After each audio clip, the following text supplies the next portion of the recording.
Bismillahirrahmanirrahim. Elhamdülillahi Rabbil alamin. Vel akibeti lil muttaqin. Ve la udvana illa alel zalimin. Ve salatu ve selamu ala eşrafil enbiya'l mursalin. Seyyidina Muhammedin Mustafa sallallahu ala alihi ve sahabihi ecmain amma ba'd. Esselamu aleyküm ve rahmetullahi ve berekatuhu.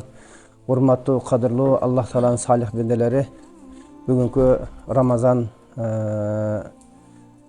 ikinci cuması, birinci cuması etkanday. Ramazanda Allah subhanahu teala barık nersenin basını eselep götürgöndeyli. Başka kündögü cumalarga karaganda Ramazandagı özünün cumasını, narkın, barkını öyde götüröt eken urmatlı cemaat.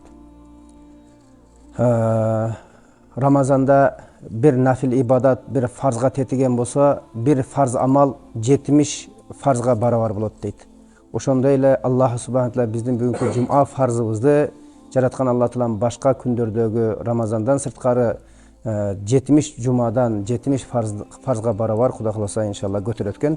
Ошондой касиеттүү мөөнөттө турабыз, урматтуу жамаат. Алла Таалам бул күндөрдү, бул мөөнөттөрдү сиз менен бизге мубарак кылсын. Алгач Аллах субханаху тааладан суранып кетет элек. Жараткан Алла Таалам эли жерибизге тынчтык, амандык берсин. Береке, пейиз берсин. Достук, махаббат, bir-birine болгон ынтымак, бир туугандык берсин. Имандагы чыныгы бир туугандык бул пайгамбар саллаллаху алейхи ва саллям жашоосунда сахабалар менен кошо бир туугандык кандай экендигин үлгүсүнү сиз менен бизге Меккеден Мединага барганда өз ара сахабаларды бир туугандаштырганда ошол таасир сиз менен бизге чоң сабак. Алар ошондой бир тууган болушту. Керек болса үйлөрүнү бошотуп бергенге аракет кылды. 2-ден 3-тен аялы барлар, аялы жок сахабаларды аялын кой берип, ошол аялдарына мисалы турмушка беришти. Мына ошондой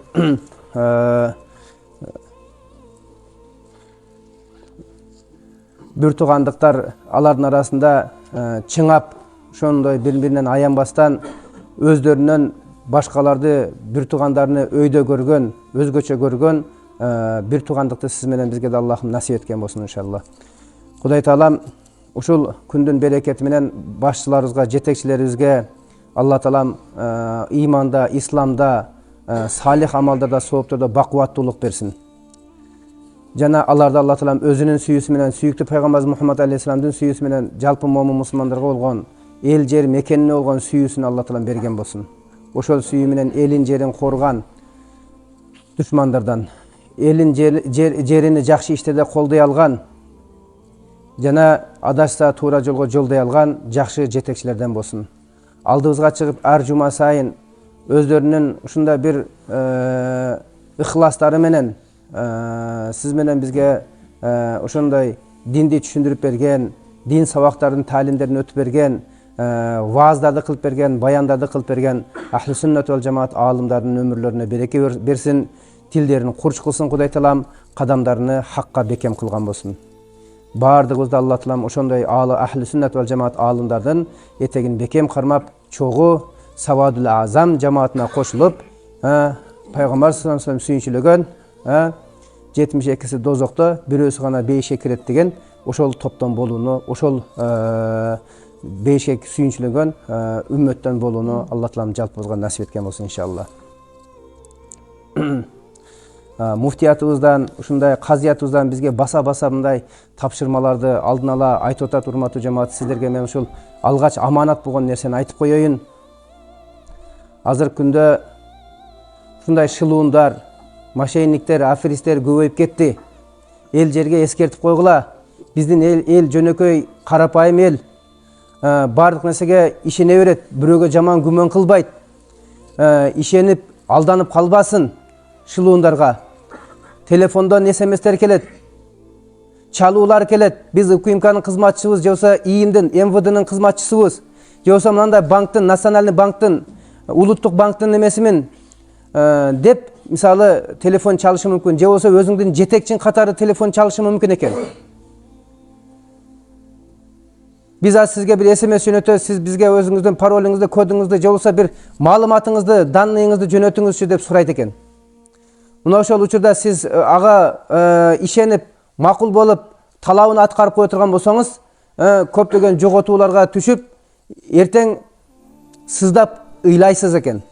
Ушул нерселерди жамаатка жеткирип койсоңуздар деп өкмөт тараптан атайын элин жерин ойлоп, ушундай шылуундарга түшүп, эртең ушундай көз жаш төгүп алданып отуруп калбасын деп алдын ала өкмөт ойгонуп, биздин муфтиятка кабар берип, сиздер да элдерди ушинтип эскертип ойготуп койсоңуздар деп суранган экен. Мына ушул аманатты сиздерге жеткиргенче, экинчи ушул казият муфтияттын тапшырмаларынын бири, урматтуу жамаат, мектептерибизде окуучуларыбыздын адеп ахлагы, тарбиясы, жүрүш турушу ошондой начарлашып бараткандыгын айтып жатышат. Зомбулук жана зөкүрлүк көбөйүп атат. Сойкулук көбөйүп атат. Коомчулукта төмөн түшүп кетүү бир наадандыктын кудугуна, жарына кулап жатат дейт, урматтуу жамаат. Ошондуктан иншалла мектеп биздин эң биринчи булагыбыз. Ошол жерден биз өзүбүздү тарбиябызды баштайбыз. Ошол жерден биз коомго аралашууну ошол жерден көнүгүп үйрөнөбүз. Ошондой өзүбүздүн уябыз болгон мектебибизде ошондой жаман иш болуп аткан болсо, ошол нерсени мектептен үйрөнө турган болсок, тескерисинче ал жерден оң жана тарбиялуу, маанилүү нерселерди, адеп ахлак үйрөнө турган жерден жаман бузукларды үйрөнө турган болсок, эртең келечегибиз жакшы болот деп эч ким кепилдик бербейт, урматтуу жамаат. Ошондуктан иншалла Кудай кааласа, ошол ар бирибиздин балдарыбыз бар, кыздарыбыз бар, кайдыгер карабайлык, урматтуу жамаат. Балдарыбызды, кыздарыбызды көбүрөөк неме кылайлык? Кээ бирлер бир нерселерди жыттап алып, же болбосо бир нерселерди жеп алып, же болбосо бир нерселерди ичип алып, же бир нерселерди сайынып алып, эстеринен кетип, өлүмгө чейин барып атат, урматтуу жамаат. Өзүңүздөр да күбөсүздөр, анча-мынча YouTube'га, интернетке киргениңиздерде, же WhatsApp'ыңыздардан келип атат анча-мынча немелер, видеороликтер, же маалыматтар. Мына ошол нерсени эске алып, Кудай кааласа, коомчулукка кайдыгер карбайлык. Ман лам яхтам би амрил муслимина фалайса минна деген, кимдеки мусулмандардын көйгөйүнө кайгырбаса, башына түшкөн бир проблемага, мүшкүлгө кайгырбаса, ал бизден эмес дейт. Ошо өлүп кетпей, не болсо болсун, анан ары болсун дегенге окшош болот экен, урматтуу жамаат. Ошондуктан ушул биздин баардыгыбыздын жумушубуз, балдар биздин келечегибиз. Эртең келечегибиз кыямат күндө биздин пайгамбарыбыздын алдында, пайгамбарлардын алдында, жалпы жаннатка кире турган момун бендилердин алдында, айрыкча Аллах Тааланын алдында жүзүбүздү жерге каратпасын ошо келечегибиз. Ошондуктан иншалла Кудай кааласа жакшы көңүл буруп, маани берип, тарбиялык жагына салым кошолу иншалла. Бирөөнүн баласы болобу, өзүңдүн балаң болобу, мектеп окуучусунун жүрүм турумун байкап калган болсоң, бир туура эмес иш кылып аткан болсоң, барып жакшынакай кылып бир түшүндүрүп койгонубуз жакшы болот экен. Же болбосо ошол иштен тыйып кайтарып койгонубуз жакшы болот экен, урматтуу жамаат, иншалла. Ассаламу алейкум устаз. Өмүрүңүзгө береке. Устаз, өткөн жумада таасирлүү баяныңызда орозодо сактыкка чакырып, уколдон сактангыла дегенсиз. Суроо, Рамазанда ооруп калса кандай жол тутуу керек дейт. Машалла. Аллах субхана ва таала ар бир сак болгон инсанды Кудай Таалам өзү сактайт. Сактыкка кордук жок деген жакшы макалдарыбыз бар, Ошон үчүн иншалла Кудай кааласа ибадаттарыбыздан эртең кыямат күндө соопторуну үмүт кылып Аллах Тааланын алдында татыктуу алганга биздин амалыбыз жарактуу болуш керек экен да. Ошон үчүн иншалла жарактуу амал бул баягы эрежелер менен болот экен. Шек күмөндөрдөн сактануу менен болот экен. Демек бир маселе тууралуу болот болбойт деген суроо пайда болуп калдыбы? Сиз этияттыга болбойт деген жагын ала бериңиз. Сактаныш үчүн, амалыңыз бузулуп калбаш үчүн. Бирөө сигарет чексе болобу болбойбу деди. Бирөө болбойт деди. Болбойтун ала бериңиз. Сактыгы да. Түшүнүктүү? Жаман зыяндуу нерселердин болбойт жагын ала беришибиз керек. Ибадатыбызга терс таасир бере турган жагыны эмне кылышыбыз керек экен? Сактыгын алып, болбойт кыла бериш керек. Илгери ошон үчүн биздин дамылар сигарет таратып сындырабы десе, сындырат деп алып келген да. Сындырбайт деп айткан эмес.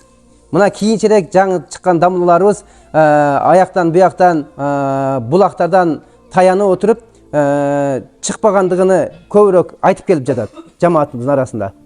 Ал бир фатва болгон болсо, илгерки дамыларыбыздын баардыгы бул таква болгон, урматтуу жамаат. Таквалык болгон. Бизде Кур'ан Каримде астазбилла ваттакуллаха мастатаатум.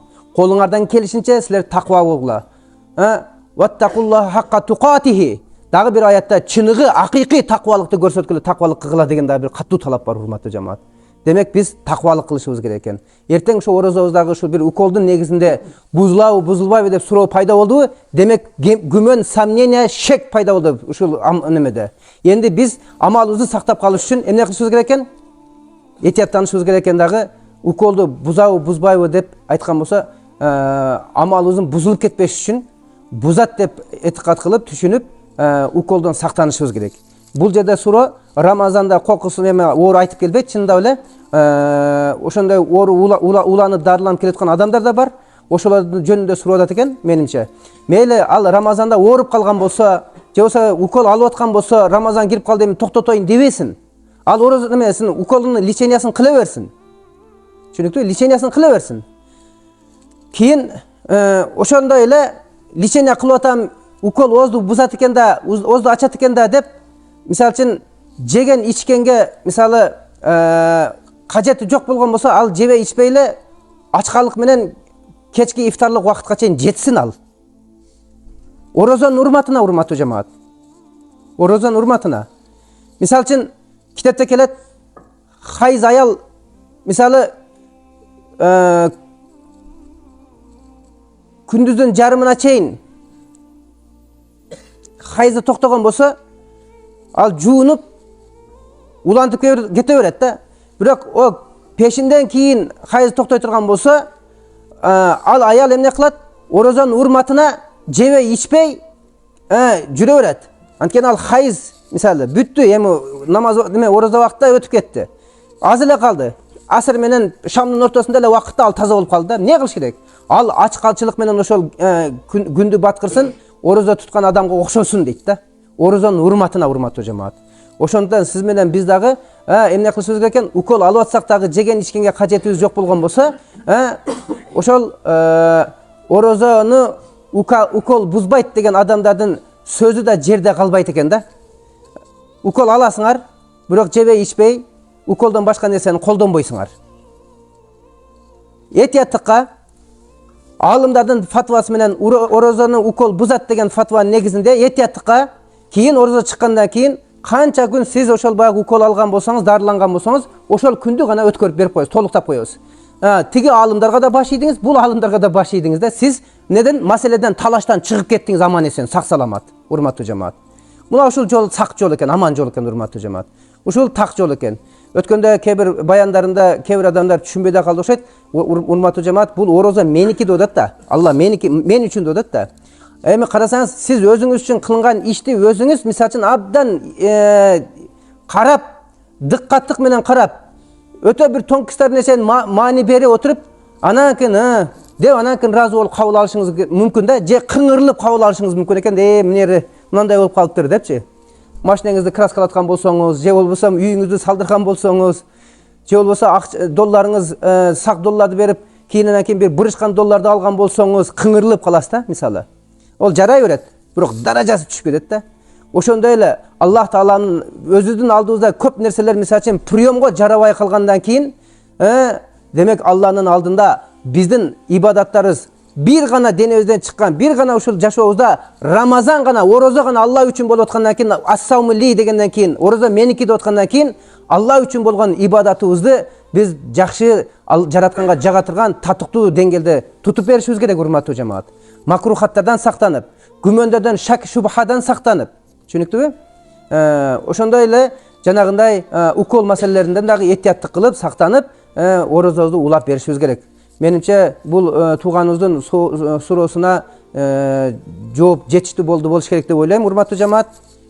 Эгерде түшүнбөй калсак, кийинки жумада да Кудайым буйруса, Алла насип кылса, эми кечирип коюңуздар, кийинки жумада кийинки жума биз Кудайым буйруса умра сапарына учуп кетип атабыз.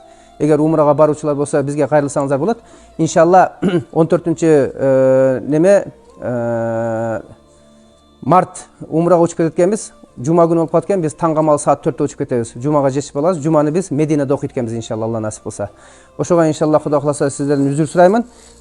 Кудайым буйруса өзүбүздүн шагирттерибиз бар, ошолорду айтабыз. Келип сиздерге жакшынакай университетте өтө бир жогорку деңгээлде бүткөн балдарыбыз бар. Кызматталар, келип иншалла Кудай кылса сиздерге жума намазды көркөм кооз кылып өтүп берет. Кайра иншалла айт намазга келип калабыз буйруса. Айт намазды сиздер менен чогуу окуганга ниет кылдык иншалла буйруса. Ayet namazga kulaklasa sözsüz kelingizler inşallah. Zamzamda içesizler inşallah. Ana urmatlı cemaat, Allahu subhanahu taala siz menen bizdin uşul eптеп зорго tutup kelayotgan ibadatыбызды Кудай Таалам амандык менен, сактык менен өтөөнү Кудай Таалам өзү жардамчы болгон болсун. Бул бир ишти биз баштайбыз, бирок ошол ишти ийгиликтүү жана татыктуу бүтүрүш үчүн, жарактуу бүтүрүш үчүн жараткандын жардамына муктажбыз да, урматтуу жамаат. Ошондон иншалла ар бир ишти кылганда жараткандан жардам сурайлык. Мына умрага барганда дагы ар бир ишти кылардын алдында ихрам кийип атканда "Я Аллахым, мага жеңил кыл, жана менден кабыл кыл" дейбиз. Таваф кылып атканда дагы "Я Аллахым, ушул тавафты мага жеңил кыл, жана менден кабыл кыл" дейбиз. Сафа Марваны баратканда да Сафа Марвада ниет кылабыз. "Я Аллахым, мен ушу Сафа Марваны жүрүүсүнү ниет кылдым эле, мага жеңил кыл жана менден кабыл кыл" деп. Ар бир иште жеңил кыл жана кабыл кыл деп сурайт экенбиз да. Демек бул хажда бизге өмүрлүк сабак экен. Демек ар бир жакшы иштерибизди биз ушинтип Алла Тааладан алдын ала сурап алып туруп баштасак жакшы болот экен. Ошол даже ихрамга кирип аткан 2 рекет намазыны дагы ушинтип баштайт. "Я Аллахым, мен ушул 2 рекет ихрам намазын окуганга ниет кылдым, жеңил кыл мага жана менден кабыл кыл" деп туруп анан кийин Аллаху акбар деп ниет кылабыз да мисалы. Түшүнүктүбү? Ошон үчүн иншалла бул жакшы нерсе урматтуу жамаат. Аллах Таалам бардыгыбызды өзүнүн ыйык үйүнө чакырган болсун, ыйык мөөнөттөрдү, ыйык орундарда өткөрүүнү Аллах насип эткен болсун иншалла. Мына эми өткөнкү сабагыбызды улайлык урматтуу жамаат, аманаттарды айтып бүттүк. Мына халакаллаху таала малакан арбаата аужухин байнал важхи вал вajh арбаату алаф амин. Аллах субхана таала бир периштени жаратты дейт. 4 бети бар экен урматтуу жамаат. Бизде экиле бет го, экиле бет. Ал периштеде 4 бет бар экен. Эки беттин арасы 4000 жылдык жол экен урматтуу жамаат. Ошондой чоң периште экен. Биринчи бет менен Аллах Таалага сажда кылат экен, экинчи бет менен жараткандын аршына тиктейт экен. Айтат экен: "Я Раб, игфир, о жараткан кечир, вархам, ырайымыңа ал, лисаими Рамазан, Рамазанда умматы Мухаммадтан, Мухаммад алейхиссалам үммөтү ороза кармаган болсо, ошолорду ырайымыңа ал, күнөөлөрүн кечир" деп дуа кылат экен. Үчүнчү жүзү менен бети менен бейишти карайт экен. Айтат экен: "Туба лиман дахалака", кандай бактылуу пенде сага кирген бейиш деп бейишке карап айтат экен. Төртүнчү бети менен дозокту карайт экен. Айтат экен: "Вайлун лиман дахалака", кандай бактысыз инсан сага кирип кеткен бенде дейт экен да. Мааниси бул жерде орозого байлап атат сөздү. Орозо кармап бейишке кирген адам кандай бактылуу, орозону кармаганга кадыр болуп туруп орозону кармабай кордогон инсан кандай бактысыз демекчи болуп атат урматтуу жамаат. Караң, ошол периштенин каргышы. Ошол каргыштан Кудай Таалам кыямат күнгө чейин урпактарыбызды сактаган болсун иншалла.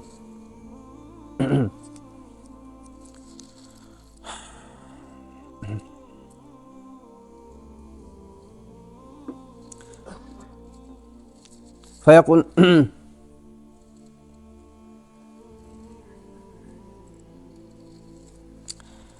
Allahu subhanahu wa taala ушундай бир кадыр зат экен, ар нерсени ар кандай кылып жаратканга кадыр экен. Урматтуу жамаат, жанагындай периштелердин өңүтүсүн, көрүнүшүнө, жөн мындай образын, сырткы кебелтесинде мен китептен окуп айткан болсом, силер таң калбагыла. Жараткан ар кырды кылып жарата берет. Ар кырды кылып жаратып кое берет да. Түшүнүктүбү? Ал мына азыр жашоодо деле ошол нерселер көрүнүп атат иншалла. Ali radıyallahu ta'ala anhu aytat: "Law aradallahu an yu'azziba ummata Muhammedin ma a'tahum Ramazana ve kul huvallahu ahad." deydi. Qarang, Ali radıyallahu anhu biz üçün öte bir kuvанычтуу, сүйүнүчтүү кабар айтат. Эгер Алла Таалам бул Мухаммад алейхиссалам үммөтүн азаптамакчы болгондо, Рамазан менен Ихлас сүрөсүн чүрбөйт эле дейт. Ихласты окуп жүргөн адамдын ихласы да артат. Жана ошол ихласты окуп жүргөн адам дозокто ham күйбөйт экен урматтуу жамаат. Анткени ихласта башынан аягына чейин Алла Таалам баяндалат, сыпатталат. Экинчиси Рамазан. Рамазандын да кадыр баркы касиети ошол Ихлас сүрөсүн алып келгендиги үчүн, ошол Ихлас сүрөнү башка сүрөлөр менен камтыган Кур'ан-ы Каримди алып келгендиги үчүн Рамазандын дагы ушундай наркы баркы жогору экен урматтуу жамаат. Демек, Алла Таалам бул үммөттү азапташты каалаганда Рамазан менен Ихласты түшүрбөйт эле деп Али разияллаху анху ушундай сүйүнчүлөй жатат. Кала Муса алейхиссалам: "Я Раб, акрамтани бит такаллуми Fahal a'tayta ahada misla zalika. Musa пайғамбар күндердің бірінде Алла Тағала мындай деп айтады да сыймықтанып: "О жаратқан Аллахым, мені өзің менен түзден түз періштелерді ортаға қойбастан ортомчусuz сүйлөштүк экөөбүз. Мен сенин үнүңдү уктум, түз сүйлөштүк.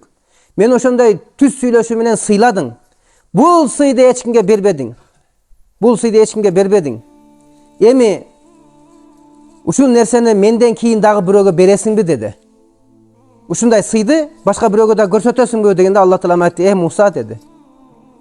"Инна ли ибадан ухрижухум фи ахри заман ва укримухум мин би шахри Рамадан." Э Муса, билип кой. Мен сенден кийин кыяматка жакын акыры заман болгон убакытта бир бенделеримди жаратам. Аларды мен Рамазан менен сыйлаймын дейт. Рамазандын орозосу менен сыйлаймын. Фа акуну акраба ли ахадихим минка. Ошолордун ар бирине ушунчалык жакын болом, сенден да жакын болуп кетемин деди да. Сен бер жакта эле каласың деди. Экөөбүз сүйлөсөк аралыкта сүйлөштүк дейт. Li'annaka kallamtani bayni ve baynaka 70,000 hijabin. Bilesingmi ekөөбүз сүйлөшкөндө канчалык аралыкта эле дейт. Ортобуз 70,000 парда эле дейт. Ар бир парда 500,000 жылдык нур менен эсептелген жол эле дейт. Көрдүңүзбү? Эми угуп ал дейт. Fa iza samat ummatu Muhammadin sallallahu aleyhi ve sellem hatta biyaddat şafahuhum ve asfarrat albanuhum arfa'ul hucuba bayni ve baynahum. Vakta iftarihim ya Musa. Oşol bendelerim meni süyüktü Muhammed'in ümmeti Ramazan kelgen vakta oroza karmayımın dep erinderi jarılıp boğurları kurgap kursakları jabışıp açka kalat. Tüstörü sargayıp ketet deyt, жүздөрү sargayıp ketet deyt. İftarlık bolgan vakta kollarını şunday götөрgöndө men deyt uyalып ketip jana ortabızdagı 70,000 pardаны men alып üremin deyt. Açıp üremin deyt. Pardasız alardın duasını men kabul kılamın deyt. Ey Musa dedi. Tuba limen ateşe kabduhu ve aca'a batnahu fi Ramazana. Kanday baktulu insan kursağı aç bolup Ramazan'a sıy görsötüp çankak bolsa da orozanı karmagan bolsa kanday baktulu insan deyt. Urmatlı cemaat.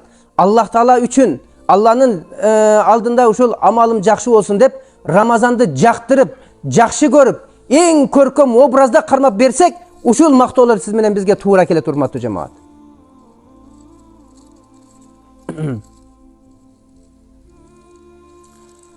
Ve qala Ka'bul Akbar Allahu Teala ila Musa inni katabtu ala nafsi en la arudda da'vata saim Ramazan.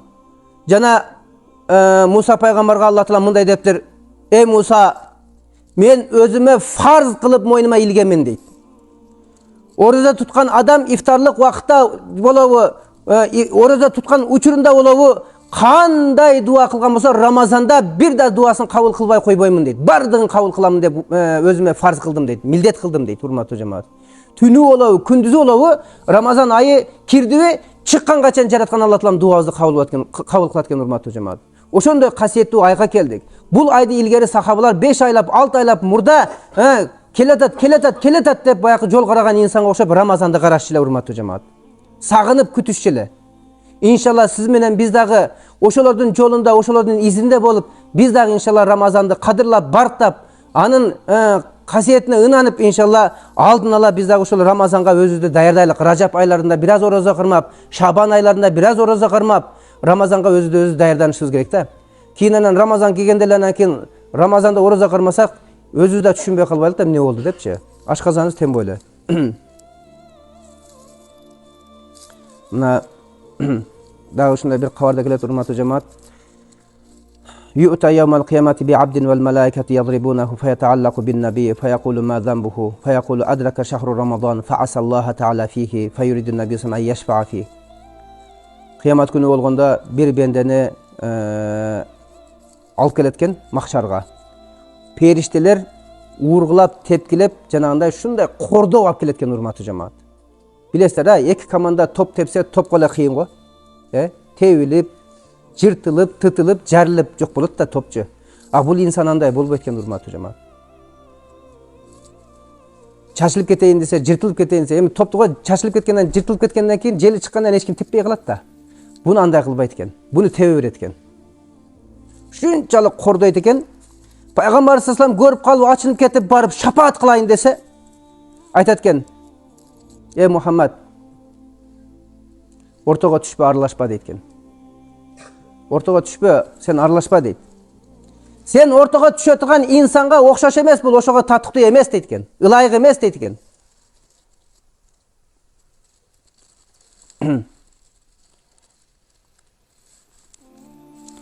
İnna khasmahu Ramazan. Bul adam menen Ramazandın ortasında çoğun bir kelişpeslik var deydi. Bul Ramazandı bir Ramazan katarı sıylap bartabagan insan. Ramazandı sıylabagan insan dedi. Jaratkan Allah Taalam seni Ramazanda sıylap sağa Kur'an düşürdü dedi. Astagfirullah şahru Ramazan lezi unzile fihil Kur'an. Sadakallahul azim. Başka ayda düşürgön jok Kur'an-ı Kerim'de hurmatlı cemaat. Ramazanda düşürdük de odat Kur'an'da. Astagfirullah inna enzelnahu fi leyletil kadr. Gördünüz mü? Laylatul kayakta geledi, Laylatul Kadr. Kadr tün bul Ramazanda geledi. Muna Ramazan kasiyetli Kadr tündü koyuna katıp gelgen ay. Muna aydı Allah Teala şunday dangazalap ayatты şahru Ramazan ellezî dep unzile fihil Kur'an dep turip Ramazandı dangazalattırıp süylemdin başına koyup süyledi. Süylemdin başında kaysı söz kese oşol center vнимание болот. Oşol negisi көңүлгө бурулатыган süylemdin türkügө oşol болот урматтуу жамаат. Ana bu жерде Allah Subhanahu Teala Ramazandın Kadir barkını bildir için Peygamber sallallahu ayet düşürdü. Şahru Ramazan ellezî. Ramazan ayı dep turip dangazalap aytты da. Munda biz sen Kur'an düşürdük dedet da. Biz Kur'an'da düşürdük Ramazan ayında degen yok. Ramazan ayında sana Kur'an düşürdük. Kur'an'da kiyin koyuyordu dedet. Hurmatlı cemaat. Darajaga karap koyuyordu ayetті. Allah Subhanahu Teala mına ошондой Ramazanды kordup atkan adamga Peygamber sallallahu aleyhi ve sellem giylik işini kalabaydı eken da. Oşoga aytat eken de ey Muhammed sen giylik işe aralashpa. Bul senin şafaatına tatıksız deytken. Antkeni bunu menen Ramazan ökö janjaldaşıp Ramazanga bolgon oroy kopol mamlelerin arkasından ökön gelişpestigi bar deytken. Dese ana bari'un mimmen khasimahu Ramazan.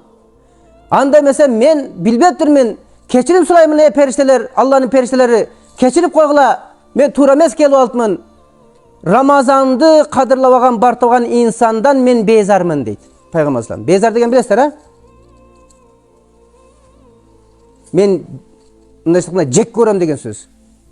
Jaman göröm degen söz. Alısmın degen söz. Allah Teala ertege kıyamat günde siz menen bizdi ошондой alыс kılbasın hurmatlı cemaat. Peygamber'in şafaatından alыс kılbasın. Ramazan erteң bizdin jakabızdan karmabasın. Baldarızdı, kızlarızdı, kelinderizge jakşılap düşündüröylük. Erteң Ramazan jakabızdan karmabasın. Eğer Ramazan baldarızın kızlarının jakasından karmay turgan bolsa, astagfirullah yawma yafirul mar'u min ahihi ve ummihi ve abihi ve sahibatihi ve banihi likulli imri'in minhum yawma izin sha'nun yughni. Sadakallahul azim. Anda baldar ata enelerin jakasından karmaytanda. Nege sen bizde Ramazanды karmatpadın? Nege sen Ramazanды bizge neme üretpedin dep ata eneler bizdin jakabızdan asılbasın hurmatlı cemaat. Oşon üçün Ramazan baldarыбыздын jakasından asılbasın, baldarыбыз bizdin jakabızdan asılbasın ertege kıyamat günde hurmatlı cemaat. Şahru Ramazan bayna şuhur ke avladi Yaqub bayna Yusuf ve baqi avladihim deydi. Yusuf peygamber bilesizler 12 bir tuğan bolgan bular. 11'i oşol 12 olsa birösü Yusuf bolgan, 11'i başkalar bolgan. Kuddu Ramazan ayıdagı aylardın içinde oşol Yusuf peygamber okşoş bir tuğandarına okşoş deydi. Yusuf'tu ne degen күндөргө salbadı. Karışkır jep ketти деп de aytты atasına. Başka da kıldı her nese dep misal için Yusuf peygamberdi jok kılış için 11 bir tuğanı bir de bel baylap kol jumşaşkan ele jok kılışka. Ata menen balanın ortasındagı kızganiç üçün ele. Atam көбүрөөк ушул Yusuf'a көңүл буруп kaldı bizde karabay kaldı dep uşol ele kızganiç bir tuğandarın ortasında düşmançılık salıp Yusuf'tu jok kılgan hareket kılıştı. Yusuf bir de көңүлүн algan жок bir tuğandarın oşol kılganını. Keyin yüz görüşkende jaratkan Allah Teala'ga surandı Allah'ım bulardı keçir de dua kıldı. Bularga tatıktуу jaza ber degen жок. Kuday Teala'm keçirdi. Jana bulardı sıylagın dedi. Jakşılık menen sıylagın dedi. Duasını kabul kıldı. Her bir ayılga paygambar kılıp jönöttü. Gördünüz mü? Yusuf пайгамбардын дуасын берекети менен. Сиз менен биздин дагы 11 ай күнөөлөрүбүздү мына ушул Рамазандын берекети менен Кудай Таала өчүрүп кечирип жиберет экен. Кудду Юсуфтун дуасы менен 11 буртуганны салих таква пайгамбарларга айландыргандай, урматтуу жамаат. Аллах субхана таала биздин Рамазаныбызды ошондойлордон кылган болсун иншалла. Ана Кудайым буйрса иншалла бул Рамазан ушундай бир көп нерселерди үйрөнүп, көп нерселерди жасай турган, айрыкча мына Кур'андын туулган айы десек да болот. Жаңы эле айттык го аятта, Кур'ан ушул айда түшүрүлгөн депчи. Ошон үчүн иншалла Кур'анга бекем мамиле жасаңыздар. Ошон үчүн биздин уламалар жана 4 мазхабтын аалымдары өздөрүнүн фик эрежелеринде Рамазан айында хатым Кур'ан кылыш сүннөт деп айтты. Эгер аны имам оору себептен же бир касал себептен же бир өзү билбегендик себебинен өткөрбөй аткан болсо, коом ага карабасын, коом өзү уюштуруп ошол хатым Кур'анды окуй берсин деген рухсат бар, урматтуу жамаат. Түшүндүңбү? Хатым Кур'ан бул Рамазанда ошондой белгилене турган нерсе экен, урматтуу жамаат. Айрыкча Рамазанда, намазда, таравих намазында, урматтуу жамаат. Анан жок андан сырткары деле мен Кур'ан окушум керек деп китептен деле жат билбесеңер деле китептен окуй берсеңер дагы бул өтө чоң сиз максатка ылайык иш кылып аткан болосуз. Анткени Рамазан айында Кур'ан түшүрүлгөн, сиз Кур'ан менен алек болушуңуз керек. Кимде ким Кур'ан окуган болсо, ал жараткан Рахман менен сүйлөшүптүр дейт. Падыша менен сүйлөшкөнгө адамдар зар. Канчалап өчүрөт болуп күтүп отуруп, жетсе жетет, жетпесе арман менен кайтат. Сиз күндөгө Кур'ан окусаңыз, күндөгө падышалардын падышасы болгон Аллах менен сүйлөшкөн болосуз, урматтуу жамаат. Аллах Таалам бизге ошол Кур'андын нуруну жүрөгүбүзгө салсын. Рамазан ошондой нурлуу Кур'анды алып келиптир. Демек Рамазандын дагы нуру, Кур'андын дагы нуру, имандын да нуру, илимдин да нуру, хидаяттын да нуру бүткүл денебизге кудду күн ааламга нурун таркаткандай мүчөлөрүбүзгө Кудай Таалам ошол нурларды таркаткан болсун иншалла. Энди Кудай кааласа ушул Рамазан ай, мубарак ай, мунда билесиздер фитр садака дегендер бар. Ошол фитр садакага маани бергиле. Анткени Рамазан айдын кабыл болушуна бирден бир болгон дагы бир себепчи нерсе ошол фитр садака дейт. Кимде ким фитр садакасыны бербесе, Рамазаны ушул биринчи асманда күтүп турат экен да. Качан сен берсең, анан кийин көтөрүлөт экен да, канат карматчы. Ого чейин ошол төбөңүздөн өйдө көтөрүлбөй эле, биринчи асмандан нары өтө албай эле ошо жерде жүрө берет экен да, кабыл болбойчу. Ошон үчүн иншалла ошол баягы канаты жок куш уча албагандай эле биздин Рамазаныбыздагы көтөрүлбөй калат экен. Качан фитр садаканы бергенден кийин Рамазаныбыз анан учуп кетет экен иншалла. Алланын алдына барат экен да. Ошон үчүн иншалла Кудайга биздин ошол Рамазаныбызды чолок канаттуу кушка окшотпостон иншалла фитр садаканы сөзсүз бериңиздер иншалла. Өзүңүздөр билесиздер, тегереңиздерде, ояк бияктарда мисалы үчүн тууган уруктарыңыздар бар, бала чакалар билесиздер, мисалы үчүн же болбосо медреселер бар, мисалы мына ошондой жерлерге апарып, жетимканалар бар, мисалы ошол жерлерге алып барып берсеңиздер да болот. Же болбосо мына мечиттерде мисалы үчүн азыркы күндө QR коддорду коюп койду, М-банктарды коюп койду. Мечиттерден ошол атайын чогултулуп төлөнөт, мисалы ошондой кылып таштасаңыздар да жакшы болот. Анткени азыркы билесиздер заманбап ыкма болуп калды бул дагычы. Дароо эле QR код менен баарыңыздар эле акча алып жүрбөйсүздөр. QR код менен эле төлөп койсоңуздар боло берет. Ошол деле өтө берет. Акчаны сөзсүз апарып колуңар менен ташташ шарт эмес, урматтуу жамаат. Негизи сиздин мүлкүңүздөн кандайдыр шарият көрсөткөн суммасы немеден будайдыкы 50 сом беле, 56 сом беле. 50 сомдон, 50 сомдон башталат да, урматтуу жамаат. Эми бу жерде ар кимдики баягы бейбечарадан баштап эң байларга чейинки нормалар бар да. 600дөн тегерегинде хурманын, жүзүмдүн, мейиздин, будайдын, анан арпанын баасы. Арпа будайдын баасынан бир аз кымбатыраак болот, урматтуу жамаат. Мүмкүн 80, мүмкүн ушундай.